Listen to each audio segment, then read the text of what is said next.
Raiffeisen Bank përpiqet i shpëtojë masës së vendosur nga drejtoria e parandalimit të pastrimit të parave.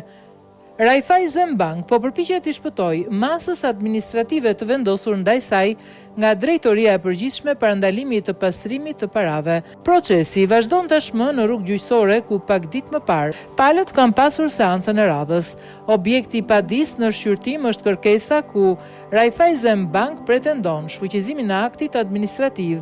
Vendimi i drejtorisë së përgjithshme të parandalimit të pastrimit të parave numër 56 fraksion 3, protokoll datë 9/2/2017 për dhënie të masës administrative.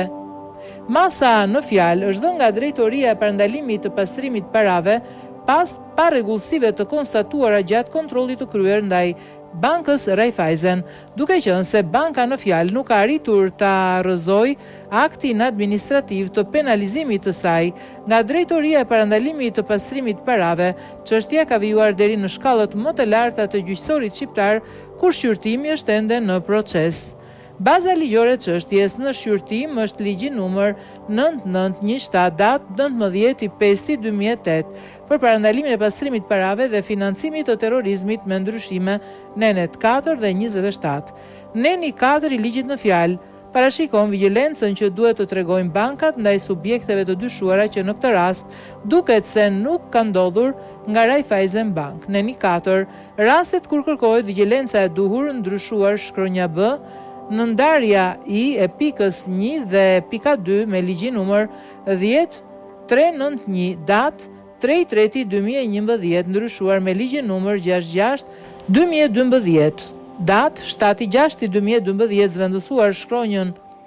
zëvendësuar shprehje në shkronjën B në ndarja I me ligjin numër 33/2019 datë 17/6/2019 shtuar fjalë në shkronjën C me ligjin numër 120 fraksion 2021 datë 2/12/2021. Subjektët duhet marrin masat e vigjilencës së duhur ndaj klientit në rastet e mëposhme. Para se vendosin një marrëdhënie biznesi, kur klienti në raste të ndryshme nga ata të përcaktuara në shkronjën A të kësaj pike kryen ose kërkon të kryej një transfert brenda ose jashtë vendit apo një transakcion në një shumë të barabartë ose më të madhe se 100.000 lekë